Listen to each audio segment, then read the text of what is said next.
Je vais vous donner les 10 règles pour une autodiscipline profitable. Ce sont des règles que j'ai créées moi-même. Elles sont très personnelles, certaines, mais elles vous seront très utiles. La première est de rester calme quand les autres s'énervent.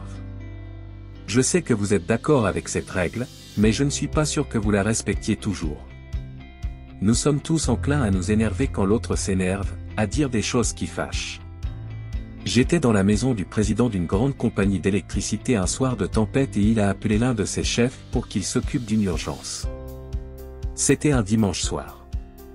L'homme a fait environ 2 heures et quand il est venu, il est monté sur le porche de la maison de cet homme et l'a appelé sur le porche, et je n'ai jamais entendu un homme recevoir de telles engueulades de toute ma vie. Je n'ai entendu qu'un côté de la conversation parce qu'il n'y avait qu'un côté.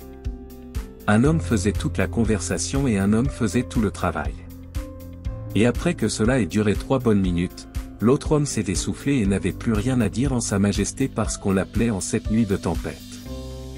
J'ai entendu le président fermer la porte et il est revenu et il a juste souri et dit, l'homme était un peu chaud, n'est-ce pas? C'est tout ce qu'il a dit. Un peu chaud, n'est-ce pas? Je m'attendais à tout moment à ce qu'une bagarre éclate. Mais vous voyez, il y avait un homme qui s'était élevé à de grands sommets de réussite financière. Et il l'avait fait par une autodiscipline à tout égard.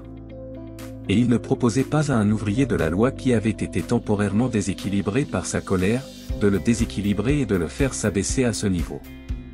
Il n'a tout simplement pas proposé de le faire. Et vous remarquerez que lorsque vous vous disputez avec quelqu'un, et vous êtes susceptible de le faire si vous ne le voulez pas, si vous restez silencieux pendant que l'autre se défoule. Il finit par arriver à un point où il n'a plus rien à se mettre sous la dent. Alors si vous voulez dire quelques mots de votre côté, c'est un peu le bon endroit pour le faire. C'est une chose qui peut être définie. Si les mots que vous prononcez ne sont pas le genre de mots que vous avez entendus, en d'autres termes, vous pouvez dire quelque chose de gentil en retour. C'est bien mieux pour l'autre et bien mieux pour vous. Cela vous montre que vous êtes la plus grande des 2 personnes. N'importe qui peut s'énerver et se mettre en colère à cause de ce que quelqu'un fait ou dit, et ça arrive tout le temps. Mais l'homme vraiment important, l'homme qui est responsable de lui-même, ne permet à personne de le faire descendre à ce niveau de bagarre de rue ou de dispute avec des mots durs, à moins qu'il ne veuille le faire. Et s'il est vraiment un grand homme, il ne veut pas le faire. Deuxièmement, rappelez-vous qu'il y a 3 côtés à tous les arguments. Nous pensons habituellement qu'il y a 2 côtés qui apprennent toujours, mais ce ne sont pas les 3. Il y a ton côté, celui de l'autre gars, et puis il y a le bon côté, qui se situe généralement au milieu des 2 points de vue. Rappelez-vous que lorsque vous vous disputez avec l'autre, ne supposez pas qu'il est toujours en faute. Peut-être que vous êtes aussi en partie en faute. Peut-être qu'aucun des 2 n'est totalement en faute. Il y a de fortes chances, et dans toutes les disputes que j'ai entendues, que les 2 parties soient en partie responsables d'une manière ou d'une autre. Je n'ai jamais entendu parler d'un argument où une partie était entièrement à blâmer, bien que je soupçonne que de tels arguments existent. Troisièmement, ne donnez jamais de directive à un subordonné lorsque vous êtes en colère. Si la question est urgente, il faut se calmer rapidement. Numéro 4, traitez tout le monde aussi bien que possible, comme s'il y avait des parents riches dont vous vous attendiez à ce qu'on se souvienne d'eux dans leur testament. Elle est bonne, celle-là. C'est du miel. C'est un miel, comme vous venez de le savoir, traitez tous les gens comme s'ils étaient de riches parents dont vous vous attendez à hériter quelque chose là-bas. Et vous pouvez faire ça. Vous savez, si vous aviez un riche qui avait $1 million qu'il allait vous laisser. Vous vous doutiez qu'il allait le faire, ce qu'il disait ou faisait ne changerait pas grand-chose. Il ne vous déstabiliserait jamais. Vous ne lui répondriez jamais, n'est-ce pas? Bien sûr que non. Vous seriez bien bête si vous le faisiez. Garder le silence pour $1 million me semble être un prix très facile à payer. Cinquièmement, cherchez la graine d'un bénéfice équivalent dans chaque circonstance désagréable, ce dont vous avez besoin, quelle que soit la circonstance désagréable, mettez un point d'honneur à vous discipliner afin de chercher cette place d'un bénéfice équivalent et commencez à chercher en rapport avec la circonstance. N'attendez pas une semaine. Judy s'est mise dans tous ses états pour commencer là où elle se trouve. Cela atténuera le choc. Cela atténuera la douleur de la blessure, quelle qu'elle soit, si vous commencez à chercher la graine d'un avantage équivalent. Et numéro 6, apprenez à poser des questions et d'écouter les réponses au lieu de vous faire engueuler par l'autre. Ça donne beaucoup de satisfaction quand on est en colère. Faire parler l'autre. Et la tentation est très grande de le faire. Je le sais, parce que j'ai été là de nombreuses fois. Ne le faites pas. Soyez plus grand que cela. Écoutez ce que l'autre a à dire. Et quand quelqu'un fait une déclaration dont vous n'êtes pas sûr, apprenez à poser une question dessus. C'est l'une des questions les plus importantes de la vie. Elle aura une plus grande importance que n'importe quelle autre petite question à laquelle je peux penser. Lorsque quelqu'un fait une déclaration dont vous n'êtes pas sûr ou dont vous doutez, posez une question de 4 mots, comment le savez-vous? Et puis attendez une réponse. Il semble se tortiller. Souvent, il n'y a pas de réponse.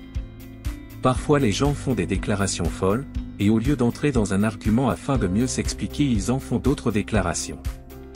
Une fois quelqu'un m'a accusé de m'être mis en couple avec un autre homme dans la même salle que moi. Et je lui ai demandé comment savez-vous cela si vous n'avez jamais été dans la même salle que moi. Qui était cet homme? Pouvez-vous le décrire? Il dit, je ne sais pas exactement comment le décrire.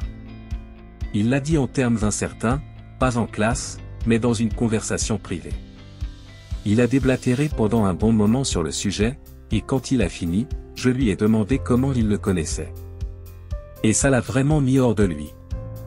C'est ce que je ressens, c'est ma foi. J'ai dit, eh bien, maintenant la croyance et la foi sont une chose, mais avoir des preuves en est une autre. Encore une fois, comment savez-vous ce qui va m'arriver après? Je ne le sais pas. Et je doute que vous le sachiez. Comment le savez-vous? Eh bien, il ne m'a jamais donné de réponse satisfaisante. Il y a beaucoup de questions qui se posent dans la vie à propos desquelles, si vous posez cette question, comment le savez-vous? Vous constaterez que l'autre personne sera déséquilibrée et vous n'avez pas besoin de faire un incident de ce qu'elle dit.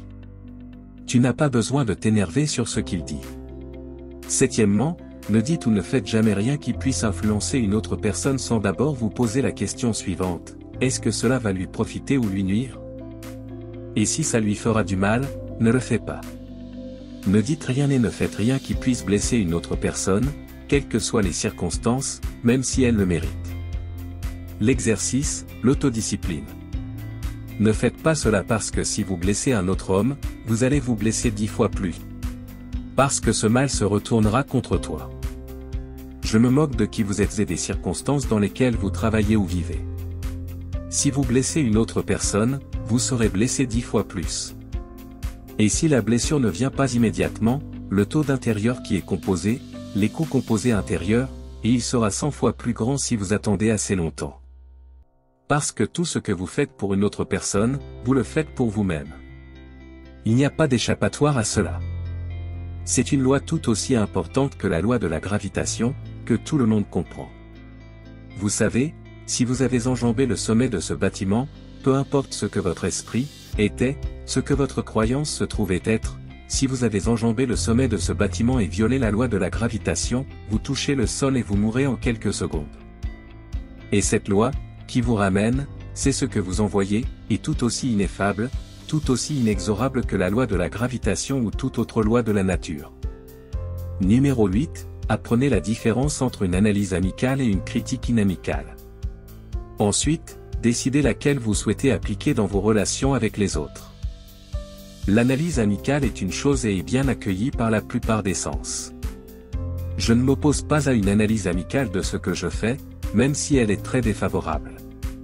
Si c'est une analyse amicale, je l'apprécie parce qu'elle me permet de m'améliorer. Mais s'il s'agit d'une critique inamicale, d'une critique très clairement inamicale et non d'une analyse, eh bien, je n'apprécie pas. Je ne serais pas humain si je ne le faisais pas. Comment puis-je savoir si c'est une analyse amicale ou une critique inamicale? Comment le sauriez-vous? Il y a plusieurs façons de le dire. Vous pouvez dire par là, votre relation avec la personne qui fait ça, si c'est amical ou inamical pour commencer. Si c'est un ennemi, évidemment je l'écarte d'emblée parce que vous savez que ça va être inamical. Une critique.